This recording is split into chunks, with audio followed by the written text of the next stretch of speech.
दोस्तों अस्सलाम वालेकुम। वासिफ अली सुल्तानी आपका दोस्त एक बार फिर आपकी खिदमत में एक मशहूर नावल सोफ़ी की दुनिया के मुतल्लिक अपनी मालूमात शेयर करने के लिए हाजिर है। आज की इस वीडियो में हम अरस्तू के अहम नज़रिया फ़ितरत के पैमाने के मुतल्लिक अपनी मालूमात शेयर करेंगे।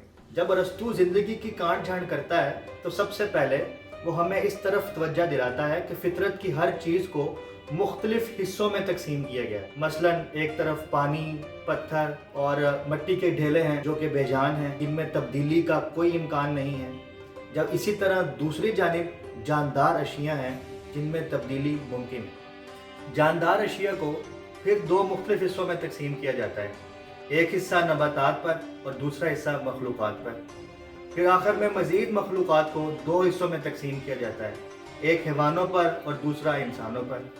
तो इससे हमें ये मानना होगा कि अरस्तू ने जो तकसीम हमें बयान की है वो बिल्कुल सादा और वाज़िया है, क्योंकि जब अरस्तू फितरी मुज़ाहिरों को मुख्तलिफ हिस्सों में तकसीम करता है तो उसकी कसवटी चीज़ के औसाफ होते हैं, या इसको वाज़िया अंदाज में यूँ भी कहा जा सकता है कि वो ये देखता है कि ये चीज़ क्या कर सकती है और क्या करती है।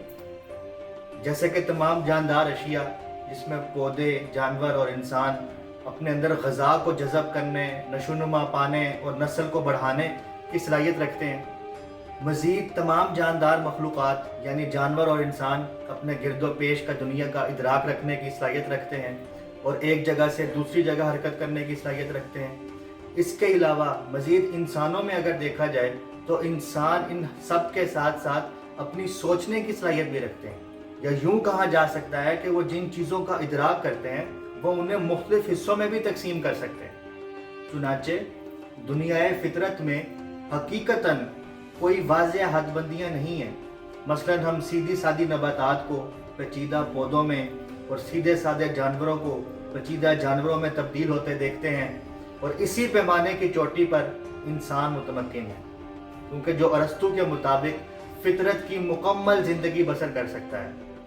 चुनाचे हमें अरस्तू बार बार ये यकीन दिलाता है कि खुदा लाजमन मौजूद होगा, क्योंकि दुनियाए फितरत में ये सारी चहल पहल सिर्फ उसी ने तो शुरू की है। तो चुनाचे फितरत के पैमाने पर खुदा लाजमन सबसे ऊंची सीढ़ी पर होगा। यानी अरस्तू का ख्याल था कि सितारों और सियारों की हरकत ज़मीन पर हर किस्म की हरकत की रहनुमाई करती है, लेकिन इन अजराम फल्की, इन्हें सियारे या सितारों जो हरकत करते हैं, उनको हरकत देने वाली भी कोई चीज़ लाजमन मौजूद होनी चाहिए। तो उस हरकत देने वाली चीज़ को अरस्तू जो है वो अव्वलीन हरकत दहिंदा यानी मूवर या खुदा कहता है, जो तमाम फितरत के निज़ाम के हरकत की वजह होती है। तो दोस्तों इसी तरह ये सिलसिला आगे बढ़ता रहेगा। तब तक के लिए इस वीडियो में कमेंट करें ताकि हम सब एक अच्छी गुफ्तगू से अपने जहनों को तक़वियत पहुँचा सकें। अपना ख्याल रखें। अल्लाह हाफ़िज़।